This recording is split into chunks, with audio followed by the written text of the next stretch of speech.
What's up, guys? Brent Hess here with Cagezilla Unchained, brought to you by the Wild Style Network. We are here talking about our next upcoming huge Cagezilla 86 card on August 23rd. We are here with one half of our welterweight co-main event title fight. We have Cody JYD Howard. Cody, how you doing today, my man? Thank you for joining us. Doing great. Just finished a wrestling workout. Just did a little weight cut, but we're feeling awesome right now.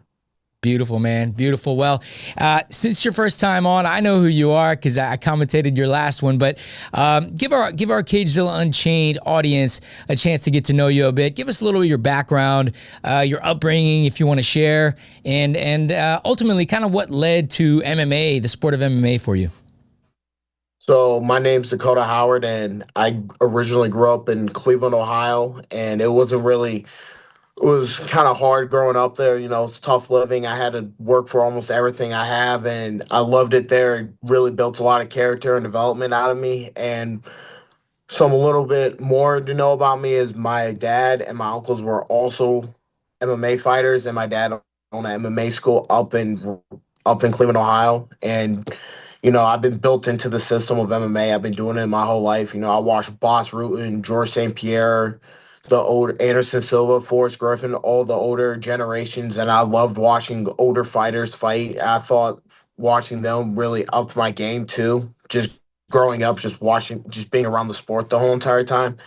And that really trajected me into going into wrestling. My dad put me in wrestling because I was fat growing up and I wanted to lose some weight. And then that's actually, I was going to say this, that's how I got my nickname in middle school. My wrestling coach, my club coach, called me the Junkyard Dog from the pro wrestler he used to watch growing up with the chains and the mustache and the beard. Yeah. So that's why he started calling me that. And, I had that nickname since middle school. So it stuck with me from middle school, high school, college, and now it's going to carry on into the MMA world. So I'm excited for that. Dang. Yeah, well, it sounds like you were kind of brought up into it with your dad owning a gym. You said your dad and your uncle were MMA fighters? Yeah, my dad actually fought in Bellator once, and believe it or not, his last professional fight was against Chris Curtis Wow. up in Ohio. Yeah, but Chris Curtis beat him down though. Ended up retiring. My dad, but yeah, my dad was ending his fight career at 12-12, and my uncle is still currently fighting. I think he's 11-11 up in Cleveland, and my other uncle's a cop for Cleveland, Ohio, and he's a retired professional fighter. Wow, man, your roots run deep, man, and that name, JYD, man. I used to have a teammate. His name was Jerome, the Junkyard Dog, and he also wrestled. A small enough world. He also wrestled for the Virginia Tech Hokies, man. I mean that must be something that's bred over there, right? And we can't really skip over that, man. You being a former D-run wrestler, Virginia Tech Hokies. Tell us about some of your experience there, because I feel like definitely not everyone can say that, and even a fewer amount of people can say that they wrestled for a D1 school in an incredible collegiate wrestling school like Virginia Tech. Tell us a little bit about your experience there. I loved it. It was a great experience. It really built in the hard work and the grind that I embrace in MMA. All my workouts, all my weight cuts, it all stems from wrestling. And I don't know, I feel like it's the best base you can possibly have for MMA. You can having a tough having a rough background and wrestling probably go hand in hand with each other. So no Yeah. matter what, no matter how many punches I take, no matter how much I take, I keep coming forward. No matter how many weight cuts I get, I keep coming forward. That's why I got the nickname the Junkyard Dog, and Coach Roby loved that nickname for me. And all in all, my experience was I was more of a trenches guy. Like Coach Roby, I wrestled 1 year here at 174, and I qualified for nationals at that weight. And then even Coach Roby was like, "Hey, we need you to bump up to 97 to next year and bump up 23 pounds." And I went up two weight classes, wrestled at 197, didn't get the results I wanted, got injured the next year following up. Then I dropped to 84. Then I actually was going into the postseason ranked top 20 in my respected weight class. And then I had a wrestle off with a teammate named TJ Stewart. And unfortunately, I lost that wrestle off, but he ended up All American at Nationals. And, the first wrestle off I won, the other two wrestle offs I lost by a point or an overtime. So I'm right there when it comes to elite wrestling. And hopefully now in this next fight, I can show I have some elite striking in my background as well. Nice, man. Yeah, no, I know in your post-fight interview on our last one, you said that was some of the stuff you wanted to work on, right? Was your striking and kind of start refining that. Speaking of that, you had a dominant showing on your last outing at Cagezilla, a dominant victory over a very tough and game Randy Savage Myers at middleweight. Tell us what you might have learned from that fight, and ultimately, kind of what led to you making your way down to welterweight. That was a tough fight. I give Randy all the respect he deserves. I took that fight off a 2.5 week notice. I knew he was going to be game. He had a full fight camp, and he was great. And I love the competitiveness that came from him. He popped me and gave me stitches up here again. This is a sensitive spot, but it is what it is. At the end of the day, though, but I have gobs of respect for him. And reflecting off of that fight, I knew like right off the rip, I got knees in the face, jab cross right off the rip. And I'm like, I needed to get my head movement. I needed to get my boxing better. I need to engage in those scenarios with more confidence and let my hands go. Because my dad and my uncles also have a karate background. I also have a karate background too. I haven't showed it yet and I haven't used it yet. But hopefully, what I take away from this fight and the boxing and the kickboxing that I've been implementing in my training sessions way more since April, hopefully that gets to be displayed upon upcoming on August 23rd. Yeah, man. Well, you've taken the MMA scene by storm. You're undefeated at 3-0 with all these fights pretty much within the last 6 months.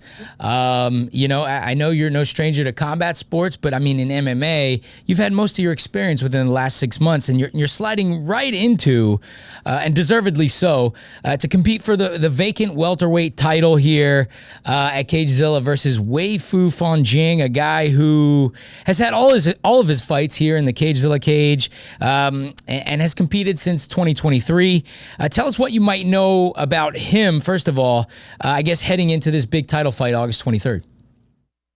I watched a couple of his fights. He's a solid boxer. He likes to stray away, and I mean, I have respect for him for anyone that steps in the cage, and I'm just happy to have an opponent and thankful that someone like wants to fight me. And I'm just gonna go in there and implement my game, implement my style, and redefine what JYD style is. I can't just go in there and just try to out wrestle him the whole entire time. I have to use all my tools to my advantage, and hopefully I can have a better display of what I can show and what I am, and show you that I'm the full total package and I'm world champion material.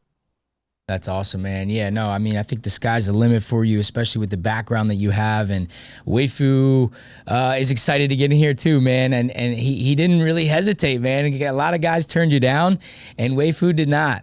He jumped right on this, and he was excited about this. So I'm really excited to see you guys throw down here August 23rd.